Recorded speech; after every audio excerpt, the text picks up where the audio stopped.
Good morning. Good morning. Good morning. Good morning, Tom's River. Good morning, everybody. I am Phil Brilliant for Simply Brilliant, and it is Wednesday, October 29th. And I apologize for all of you who tuned in yesterday and I was not on the air. But I appreciate you tuning in. Actually picked up a lot of viewership lately, so I do appreciate that. Please spread the word. But I was actually out of town. Debbie and I had taken a long weekend, and we love going to small downtown areas or cities and walking. Um, and yes, I'm going to take a shot. Uh, Something that I really wish Tom's River and the current administration had a vision for, but they have kiboshed everything. And no, no, no, I am not promoting or supporting the downtown six-story building, though personally, I think that what would have happened there would have been perfect. It was a six-story mixed use. It was not a tower. It was not 150 feet high. So get all those things out of your mind. But it was a mixed use. It had shops, it had parking, it had a amphitheater. I'm going to stop. So we spent the weekend in Newport, Rhode Island, which was beautiful. The mansions, I mean, what the Rockefellers did there in the 1800s, I'm not sure how we would do that today, but just a beautiful, and the downtown area is very walkable. And we had some incredible dinners and meals. And then we went from there up to Bar Harbor, Maine, which, by the way, you know, made me think a lot about Tom's River because everything that they have in Bar Harbor, Maine is for 4 months. They key on a 4 month period, and that's it. Because of the weather, and because of I guess kind of the treacherous terrain in the Acadia National Park, which was beautiful. If you ever get a chance, and it honestly, it was 9 hours away, not a bad drive, and just beautiful scenery in a park where your cell phone does not work. So you want to talk about an escape from the world? You are walking, and we did about a little over 4 miles, I think it was, but we hiked for about 3.5 hours. Just every view was more beautiful than the other, and cell phone never rang, never got a text message, never got a Facebook post. um, it did kind of affect, though, never knew where I was, never knew if I was on the right trail, but that made it more exciting. And it was a little chilly, but it really a beautiful weekend. We had a great time. Um, Food, and yes, I ate a lot of lobster. Hopefully I don't get gout, but I ate a lot of lobster and it was good, but surprisingly not inexpensive. For some reason, I thought I was going to walk up and get a lobster roll, and it was going to be like going to a hot dog stand here in New Jersey where it cost me $5. But not, I mean, it was a little cheaper. It cost about 38 bucks for a lobster roll, and had a great lobster meal on our last night there. And I put the bib on. It was fun. And got my sweatshirt, my Newport sweatshirt on today, so it's all good. But I'm back. I really never really, walked out of the Tom's River scene. I followed what was happening here, especially followed on Friday when Chicken Little, Daniel Rodrick, and his, puppet on his marionette strings, Justin Lamb, canceled the Toms River Council meeting for tonight, which they had originally moved to 6 o'clock so that Dan Roderick can make it from, actually, I should say Daniel Roderick because we're not friends. So I don't want to call him by his nickname. But, made it from, couldn't make it from Irvington to get here by 4 o'clock. So they moved it to 6. But then they canceled the meeting altogether on Friday. And why? There's no other reason. And you may hear reasons. Supposedly, Justin felt a cold coming on. Now, again, he couldn't make it last month because he was on vacation. Rumor has he's not making it in December because he's on vacation. So, so they canceled it because they did not want to face the public. They didn't want to face the residents of Toms River when they have a crisis. If you remember back, January 31st of 2024, the middle of the police staffing cuts and the ordinance was coming up for a second reading, and they pivoted to Zoom because they didn't want to face the public. They wanted to control the crowd that was going to attend and who was going to speak. And that, of course, blew up in their face with the Zoom bomber who made the anti-Semitic comments. This time they just said, you know what, screw it. We're just not going to have a meeting. Municipal code says at least one meeting a month. So once again, they have violated municipal code. Anybody going to do anything about it? Someone going to take them to Superior Court? And what's the judge going to do? Order them to move back a month? Can we stop the calendar? No. What are they going to do? They're going to slap him on the wrist. Next meeting is November 10th, I believe it is. November 12th at 6 o'clock. So it's 2 weeks from now. You wouldn't get in front of a judge by the time you do that. And all you're going to do is spend township money and personal money. Unfortunately, they know it's not worth the battle, but we cannot forget residents of Toms River, voters of Toms River, taxpayers of Toms River. This is what is wrong with Daniel Rodrick and his administration. There's no transparency, and they don't care about you, me, or anybody but themselves.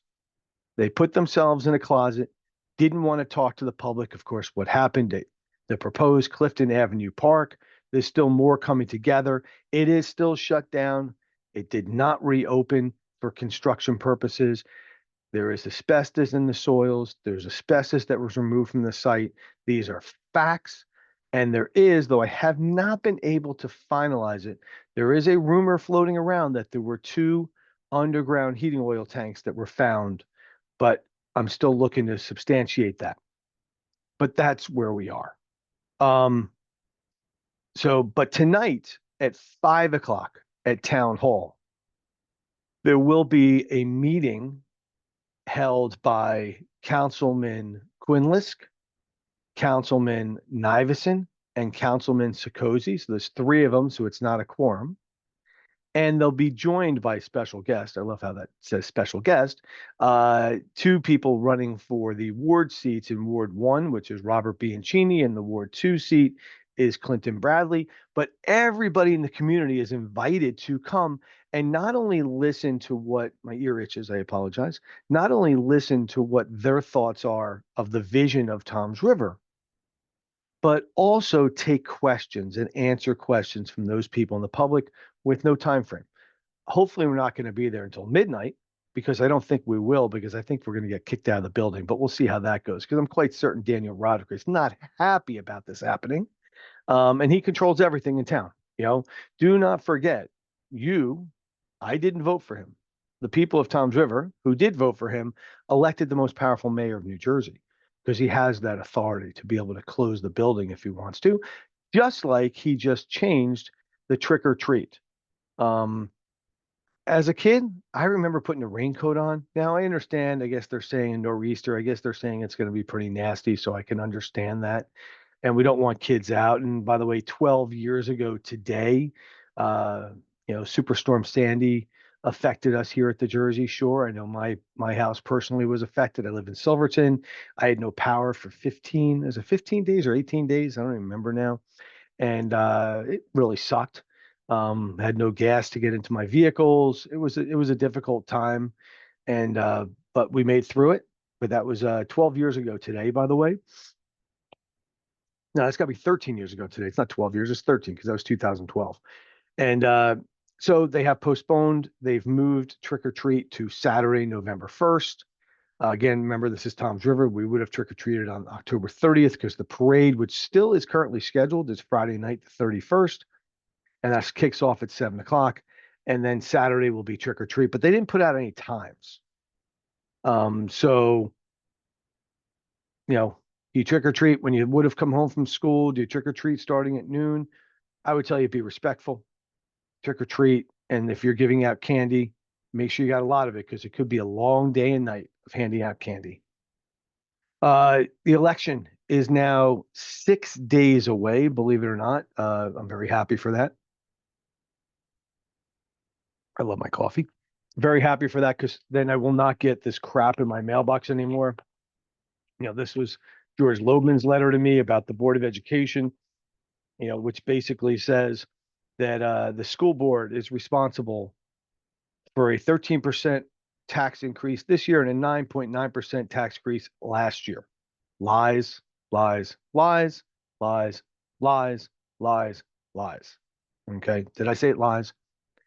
Tom's River Board of Education did not raise your taxes. See it again. Tom's River Board of Education did not raise your taxes. Governor Murphy, the commissioner of the Department of Education, and the Ocean County superintendent mandated those tax increases because they would not provide sufficient state funding for the Toms River school system. Period. That's it. Okay. So Kathy Egan, who is number one on the ballot for a reason, it's all random, by the way, but I can say that, is the best person for the job. Her intentions are for the school students, teachers, and the curriculum in the schools. George Loebman has one intention: Daniel Rodrick. Daniel Rodrick put Maria Matarazzo on last year, put Paulo Pasquarella the year before. Now he wants Loebman. He wants a job in Toms River as an administrator. There's no question about it. Okay. That's why he's stacking the deck. Okay. He may want the superintendent job because he does not like Michael Sitta.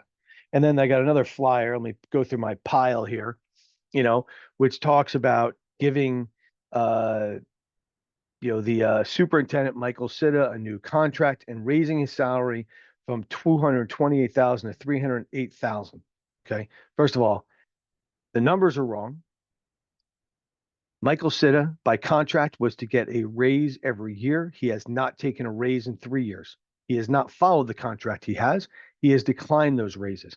And on top of that, the percent raise in the contract that was proposed extended to 2030.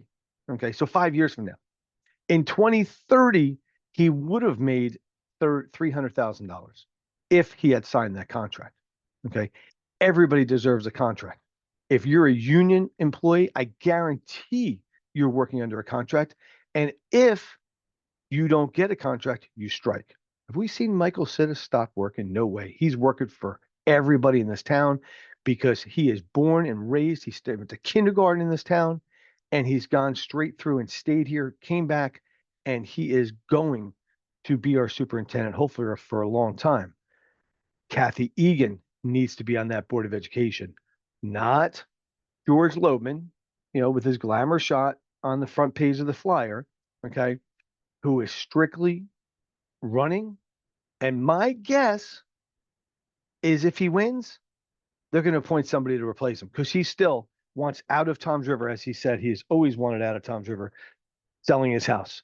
I got a great flyer.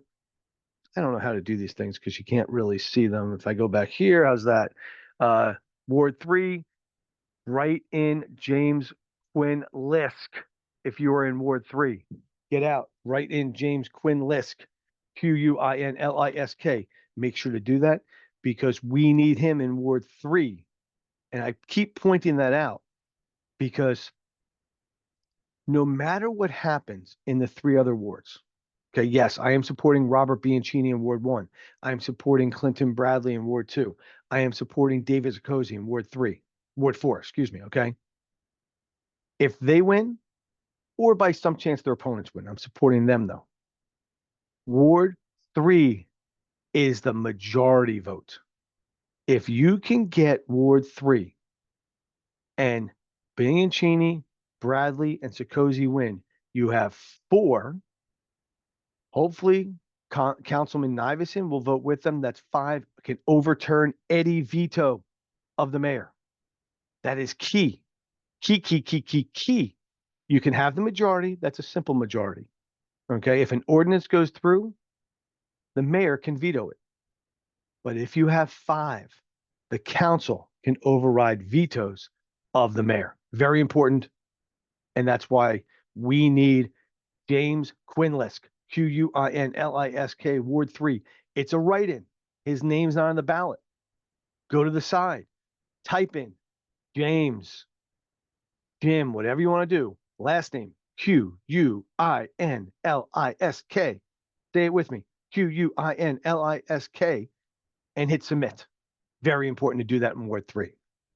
Two more, I guess one more thing is recall of Daniel Rodrick. Had a fantastic weekend between Silverton Park, between people in neighborhoods. Okay. There were some people downtown. I didn't even know that haunted night was happening, but we were out of town anyway.